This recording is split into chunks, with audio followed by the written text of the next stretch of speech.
Boa noite, amigos. Hoje nós vamos entrevistar um anjo, né? Dr. Miguel Arcanjo, que é diretor do Hospital da Restauração. Doutor Miguel, quantas vidas o senhor já salvou? João, boa noite a todos. É difícil mensurar.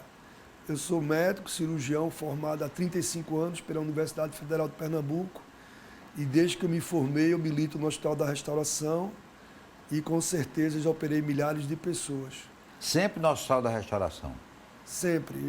Eu fui residente do Hospital das Clínicas da Universidade durante 5 anos, mas nesses 5 anos eu também permaneci na restauração. E eu sou docente, eu sou professor de cirurgia, professor adjunto da universidade e diretor da restauração, estou há 12 anos. Mas sempre trabalhei na restauração também. Hospital das Clínicas e restauração o tempo todo. E nos últimos 12 anos, só Hospital da Restauração. Esse cargo é um dos cargos mais difíceis de Pernambuco, diretor do Hospital da Restauração. É complicado porque é um hospital que atende um número muito grande de pacientes. No passado, antes do advento das UPAs, do advento dos hospitais metropolitanos, nós chegávamos a atender 700 pacientes por dia. Hoje nós atendemos 250. Porém, o grau de complexidade é muito diferente. São pacientes extremamente complicados. E aí aumentou muito o número de pacientes graves que chegam à nossa instituição. E nós operamos muitos pacientes. Nós operamos uma média de 25 pacientes todos os dias dentro do Hospital da Restauração. Isso de domingo a domingo, eu estou falando da emergência, sem falar a eletiva. Nós temos uma média de 1.250 cirurgias mês, fora todo o tratamento de queimados, que é uma parte do hospital que opera separado e que opera pelo menos uns 400 pacientes todo mês. Por que o senhor optou pela cirurgia? Vocação para ser cirurgião. Eu acho que cirurgia, eu sou mais imediatista. Então, a gente pega um paciente baleado, um paciente acidentado que está quase morrendo e você consegue operar e ele reverte o quadro, ele fica bom, depois ele vem agradecer. O clínico é uma especialidade muito bonita, mas é mais lentificada. E a personalidade de cada um, assim como o pediatra é aquela pessoa que gosta de criança, que tem um lado maternal mais forte, um lado paternal também. Eu acho que é só a vocação. Dentro da medicina, as pessoas devem escolher aquilo que tem aptidão para fazer. Muita gente chega no Hospital da Restauração, doutor Miguel Arcanjo, por acidentes de moto. Muitos, muitos. A motocicleta hoje é uma epidemia no país inteiro. Houve uma progressão geométrica a partir de 1980. Na realidade, a motocicleta no Brasil, em 76, a Honda instalou uma fábrica em São Paulo, depois transferiu para Manaus. E aí botaram motocicleta que chegou a um ponto que hoje é mais barato, aspas, do que uma bicicleta. E aí a motocicleta é uma epidemia nacional, com todos os riscos inerentes a seus acidentes e às mutilações. Então você vai desde pacientes que vão a óbito, até pacientes sequelados que vão depender da Seguridade Social o resto da vida. Então o número é muito alto. Você hoje opera pelo menos 30% a 40% de todo doentes que chegam na emergência são acidentes de moto. Olha, eu tenho um médico que trabalha, amigo meu, que trabalha na Hospital, ele disse que uma das principais razões dos acidentes com moto é que ele não tem cuidado em se defender. Muita gente não usa nem sapato, usa a moto de pés descalços e às vezes os pés são atingidos violentamente, que se tivesse um calçado eu evitaria, né? É verdade. Pode observar, nós temos 2 fenômenos no motociclista. Um é esse, eles andam com a sandália pendurada no guidão da motocicleta e qualquer tombo, qualquer deslize que uma moto tem, a primeira coisa que se faz é colocar os pés no chão. E a segunda coisa é o desrespeito às leis de trânsito, tanto de velocidade como posicionamento. Eu quero aqui fazer um depoimento que eu sou motociclista, eu piloto moto desde a minha adolescência, e nunca tive um acidente, não quer dizer que eu não vá tê-lo, mas eu sempre fui prudente. Então, motocicleta é perigoso? Claro que é, mas quando bem utilizado, quando você faz com bastante consciência, o risco diminui bastante. E qual é o setor do Hospital da Restauração que tem mais movimento? É a cirurgia? É a cirurgia. O Hospital da Restauração é um hospital de referência em cirurgia, porém, como nós temos uma emergência clínica de neurologia muito forte, nós temos uma emergência clínica também. Para você ter uma ideia, nós temos uma média de 200 pacientes hoje internados na emergência clínica e mais 200 pacientes internados na emergência do trauma. Então, só as duas emergências da restauração hoje, ela tem em média 400 pacientes, sem falar na pediatria. Se você for para qualquer hospital metropolitano, Miguel Arraes, o Pelópidas, o Dom Helder, eles comportam 180 doentes. Vamos dizer que ele está na superlotação, eles estão com 220, 230. O hospital inteiro. A restauração sozinha, só a emergência, comporta quase o dobro de pacientes de cada uma daquelas instituições. O que é que a Covid fez com o Hospital da Restauração?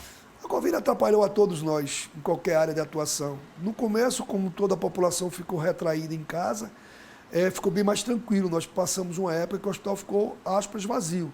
Uma coisa que eu nunca tinha visto. Mas depois que começaram a abrir, aí veio a violência urbana em alta intensidade e o Covid voltou e atualmente nós estamos uma curva de ascendência muito grande e hoje nós temos uma incidência muito alta de pacientes acidentados, politraumatizados ou com quadro neurológico com Covid associado e que ficam na restauração porque o quadro que levou para lá não é o Covid, que é o quadro grave. O que é bom hoje, aspas, é que o Covid atual, depois de toda essa vacinação em massa, aqueles cidadãos que se vacinaram, eles estão numa situação bem mais confortável. A chance de complicação, nós não estamos observando complicações nesse subgrupo de pacientes que foram vacinados. Diferente daquele subgrupo que não se vacinou e que aí, hoje, quando pega o Covid, o comportamento é bem diferente. Qual é o caso mais complicado para o cirurgião como o senhor? É o tiro ou é a facada? Depende. Tiro normalmente dá mais trabalho, porque é uma transferência de alta energia. E aí você pode ter acometimento de múltiplos órgãos. Uma facada é mais objetiva, ela atinge pontos específicos. Porém, você pode ter uma penetrante, que a gente chama penetrante de arma branca, que é a faca, que lesa os grandes vasos, a cava ou a aorta, e esse paciente chega, muitas vezes vai a óbito por uma lesão grave de um grande vaso. Então, de uma maneira genérica, teoricamente, o projetil de arma de fogo, por ser de alta intensidade, ele é mais grave do que a arma branca. Porém, depende do local atingido. Às vezes as pessoas dizem, fulaninho levou 6 tiros e não teve nada. É porque não pegou nenhum órgão nobre. E às vezes uma facada pode matar o paciente. E o tal do tiro de raspão? O tiro de raspão acontece com a frequência, você tem que definir, porque tem toda uma metodologia, quem trabalha com trauma, você tem que definir se aquele projetil entrou ou não na cavidade abdominal, na cavidade torácica, nos membros, se teve lesão vascular ou não. Isso a gente consegue fazer clinicamente e com exames radiológicos. E se ele não penetrou, você só observa, não tem mais o que fazer. Olha, muita gente, claro que nesse esquema, falece no Hospital da Restauração. Tem algum trabalho para que esses órgãos sejam doados? Sempre. Nós temos o maior centro de doação de órgãos do estado de Pernambuco, é na restauração, até pelo perfil dos pacientes que lá chegam. E tem o CIDOT, que é uma central de transplante do estado de Pernambuco, que é bem coordenada. Ela faz um trabalho muito interessante. Então, os pacientes que chegam lá, que são vítimas de acidente, em maneira geral, mais acidentes, mas pode ser uma patologia clínica, e eles entram em protocolo de morte cefálica, a gente tem todo um protocolo estabelecido, isso é mundial e no Brasil bem também estabelecido, e aí vem uma equipe, avalia a primeira vez, avalia pelo menos 6 horas depois na segunda vez, e quando é estabelecida a morte cefálica, aí a família tem a opção, ela pode doar ou não os órgãos. E aí quando são doados, a gente sobe para o bloco, a equipe que faz transplante vem o receptor captar, eles captam e o transplante é feito em outra unidade hospitalar. Nós não fazemos transplante. E qual é o percentual, claro que é apenas uma impressão, o percentual das pessoas que autorizam a doação e que não autorizam? Hoje tem aumentado bastante, a gente tem feito um trabalho bem interessante, mas eu não tenho certeza absoluta do que eu vou te dizer, mas eu acho que é algo em torno de 60% a 70%. Aceita a doação? Aceita a doação. Que é uma ação muito bonita, né? Você, no final da vida, você permitir que outras pessoas consigam viver através dos seus órgãos, que não tem mais função para aquele cidadão que morreu. A sociedade tem de entender que quando é estabelecido morte encefálica, aquilo ali acabou. Na hora que a gente fecha o protocolo de morte cefálica, A hora do óbito é a hora do fechamento da morte cefálica e não na hora que a gente desliga os respiradores. Então esse é um dado e que a sociedade tenha certeza que o trabalho é muito sério, é muito bem feito e que quando se fecha o protocolo de IME, que doar é uma ação extremamente importante para que uma outra pessoa consiga sobreviver de uma maneira adequada. Doutor Miguel, um dos insumos mais usados no Hospital da Restauração é o sangue, né? Sim. O Hemop fornece o número ideal de sangue ou às vezes falta? João, veja, nós há 10 anos, nós montamos o primeiro núcleo no estado de Pernambuco e o primeiro núcleo no Norte e Nordeste de uma agência transfusional junto com um posto de coleta. A agência transfusional já existia, mas o posto de coleta nós montamos na restauração. Então, hoje, nós coletamos todos os sangue dentro da restauração e encaminhamos para o Hemop. O Hemop trabalha esse sangue e nos devolve.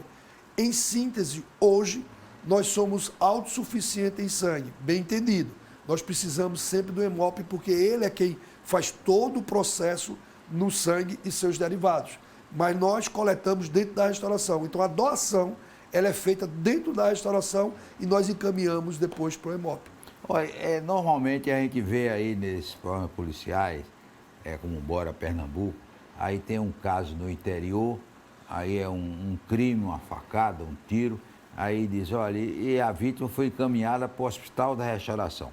O Hospital da Restauração recebe gente de todo o estado e às vezes de outros estados, né? Positivo. Nós recebemos muito. Hoje os hospitais estão tentando melhorar. Você pega em Caruaru, você tem o Hospital Regional do Agreste, que já segura um grande fluxo de pacientes que viriam para Recife. Mas nós precisamos sim ter grandes núcleos, o Regional do Agreste precisa ampliar a linha de atendimento deles. Nós precisamos na Zona Norte e na Zona Sul também ter um cinturão para poder segurar o HR, porque o HR foi projetado na década de 50. O HR começou a ser executado em 60. Ele foi concluído em 67, inaugurado, mas não funcionou. Só foi efetivamente funcionar no dia 31 de dezembro de 1969, quando foi inaugurado, pelo então governador Paulo Guerra, e em 70, no dia 1º de janeiro, ele começou a funcionar. A população da região metropolitana do Recife não chegava a 500 mil habitantes. E a mesma restauração que está aqui hoje é aquela que foi inaugurada no dia 31 de dezembro de 69. E a região metropolitana de Recife hoje tem 4 milhões de habitantes, com uma violência urbana muito grande. Depois do intervalo, nós vamos continuar conversando com o doutor Miguel Arcanjo, diretor do Hospital da Restauração.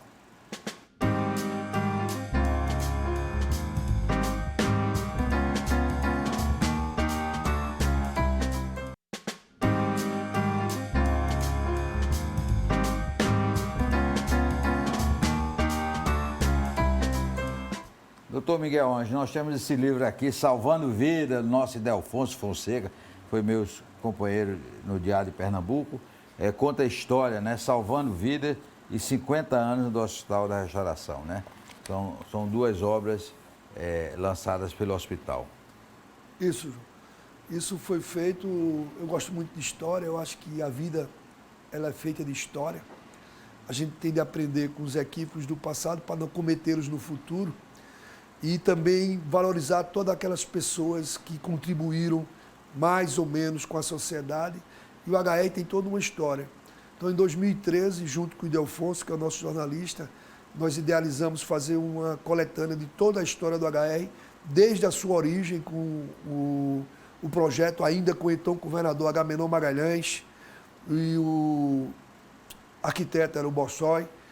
E tem todo o projeto, nós pegamos o projeto original, que ainda tinha feito um viaduto na frente do HR, o estudo do ponto equidistante para a realização da construção, que viu um ponto equidistante da Zona Norte, da Zona Sul, numa área que tivesse uma grande capacidade de fluxo de carros. Então foi estudado e viu que era na Baixa Verde, onde você tinha 4 faixas de rolamento em cada lado e que poderia ser feito tanto para a Zona Sul como para a Zona Norte, que chegaria rapidamente ao Hospital da Restauração. Então, isso aí foi feito, nós resgatamos todos os diretores do HR, desde o primeiro, de 1970, que infelizmente era falecido, Nós temos, eu acho que 3 ex-diretores falecidos, mas todos os diretores, obviamente em vida, contribuíram com esse livro, fazendo seus depoimentos, dizendo o que viveram nas suas épocas, o que acontecia, como foi o projeto do HR. É bem interessante. Isso foi até 2013 para 2014. Em 2014 para cá, quando o HR fez 50 anos, que foi no final de 2019, nós fizemos uma atualização, foi o segundo livrinho, que conta o restante da história de 2014 a 2019, feito e escrito por Ildefonso, que é uma pessoa maravilhosa. Recentemente, o Hospital da Restauração passou por uma grande reforma, porque na frente do hospital era uma verdadeira favela de lanchonetes, era uma bagunça completa. Agora está tudo bonitinho, né? Tá, isso foi em 2010, eu ainda não tinha assumido, eu assumi em 2011.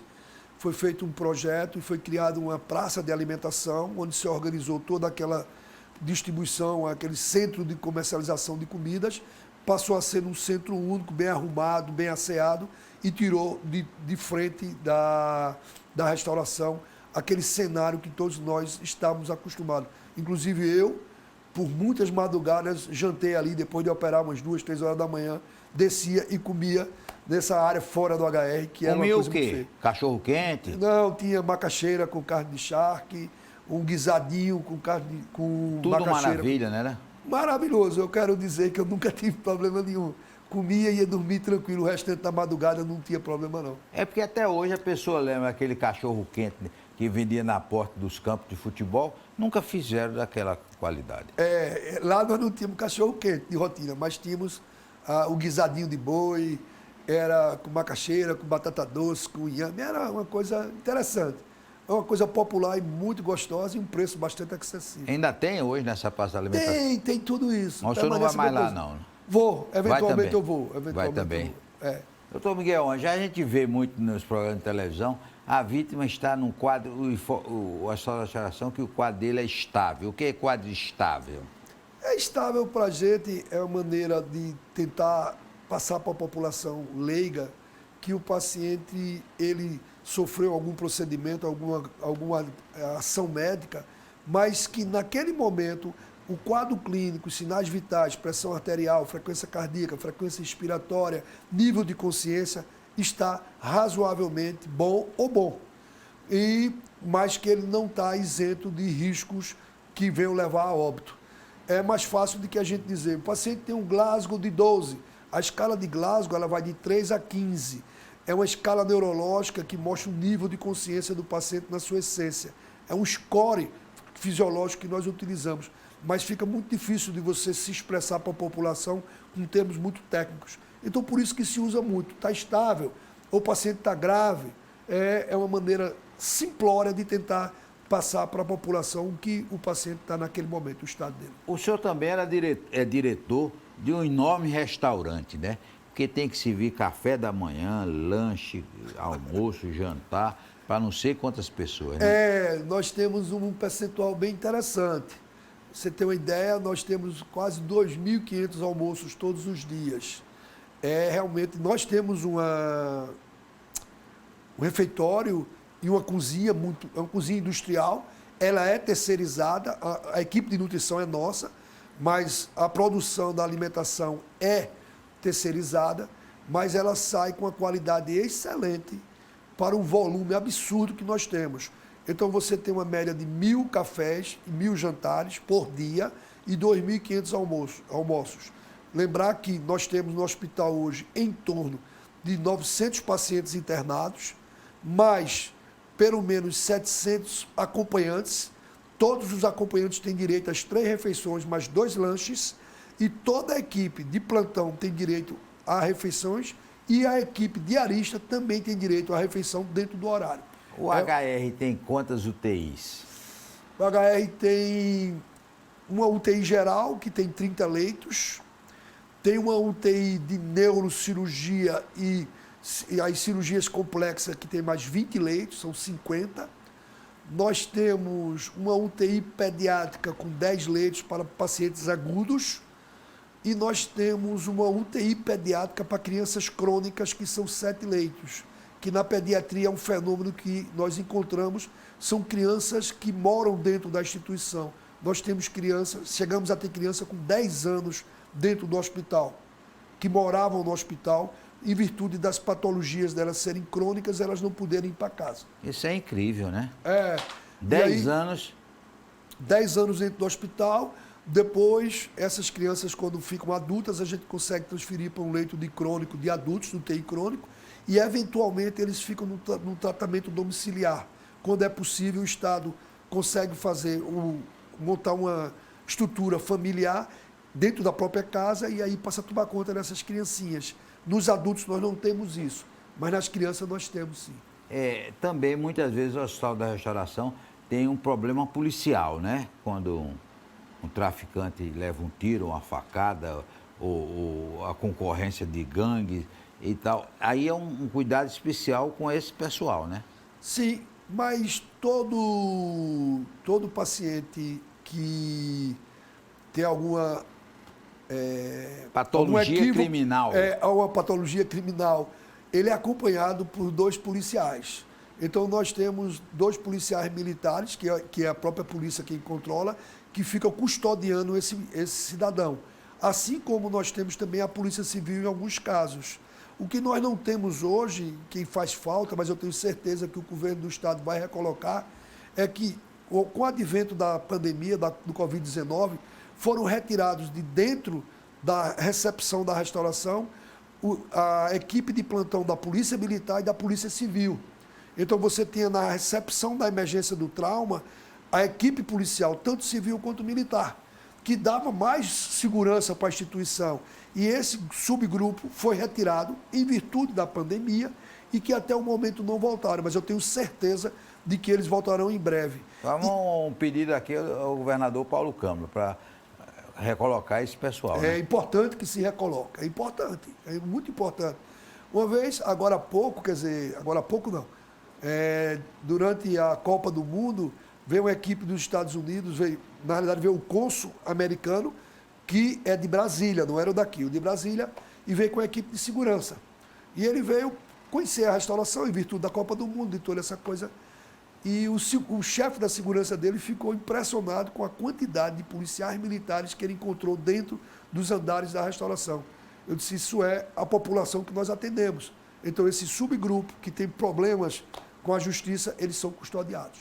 E o setor de queimados é um setor muito procurado? Muito. É o único setor do estado de Pernambuco inteiro que atende tanto adultos quanto crianças, coordenado pelo Dr. Marcos Barreto desde sempre. O Dr. Marcos Barreto já tem tempo de aposentadoria há muito. Ele já está conosco há uns 40 anos dentro do hospital como médico. E ele coordena essa equipe e todos os queimados do estado de Pernambuco vão para a restauração. Lá são atendidos, um percentual que, dependendo do tipo de queimadura, você já tem um protocolo estabelecido, você interna esses pacientes e aí fica fazendo os curativos e alguns ambulatoriais. No passado, nós tentamos ver que cada município, depois que esses pacientes eram atendidos e recebiam alta e só precisavam de curativos ambulatoriais, que eles fossem acompanhados nos seus municípios. Infelizmente, isso não houve adesão e você hoje, além de atender toda a demanda de queimados na emergência, nós acompanhamos ele a nível ambulatorial. Então, nós temos curativo todos os dias no ambulatório e é uma quantidade bem considerável de usuários. O senhor pode dar o testemunho disso aí. É importantíssimo o trabalho do SAMU? Importantíssimo. É um divisor de águas. Eu me lembro que, quando eu comecei na restauração em 88, ligavam eventualmente a algum cidadão pedindo uma ambulância para levar um ente querido que estava passando mal. E ninguém tinha esse tipo de serviço. Então, o SAMU hoje tem uma equipe pré-hospitalar muito bem treinada, tem ambulância básica e avançada. A avançada vai com o médico. Então, de acordo com a ocorrência, que pode ser clínica ou cirúrgica, eles vão com o médico ou não, dependendo da gravidade. E o atendimento faz uma diferença imensa, porque o atendimento no local é onde você consegue salvar muitas vidas. Nos traumas violentos, onde você tem um acidentado grave, você encontra quem vai morrer, metade dele morre no local do acidente, mas a outra metade você consegue tirar e levar para o hospital. esse 50% que vai para o hospital, quando é bem atendido, quando é bem conduzido até chegar na restauração, a chance dele sair vivo é muito maior do que no passado, onde se colocava dentro de uma Kombi, dentro de uma caminhonete e se arrastava para a restauração e o paciente morria no translado em virtude de sangramento. O Hospital da Restauração tem médicos de plantão de todas as especialidades imagináveis. Quase todas. Por Tem exemplo, cirurgião plástico? cirurgião plástico não. Ainda não, Não, mas... porque o cirurgião plástico, o que a gente usa de cirurgia reparadora, usa posteriormente. Nós temos cirurgiões plásticos para cirurgia reparadora. Mas no trauma, o cirurgião geral é quem resolve. Mas nós temos todas as especialidades, exceto otorrinolaringologia, que é no Agamenon Magalhães. E oftalmologia também, porque é feito na Fundação Altino Ventura. Mas as demais especialidades nós temos. Claro que nós não temos obstetrícia, nós não fazemos parto. Isso é para o Hospital da Mulher, não? O Hospital da Mulher, o CISAM e outras maternidades do Estado. Nós queremos agradecer ao doutor Miguel Hoje, dar os parabéns pelo trabalho fantástico que ele faz à frente de um dos cargos mais importantes do Estado, que é a direção do Hospital da Restauração. Um forte abraço e até amanhã, se Deus quiser.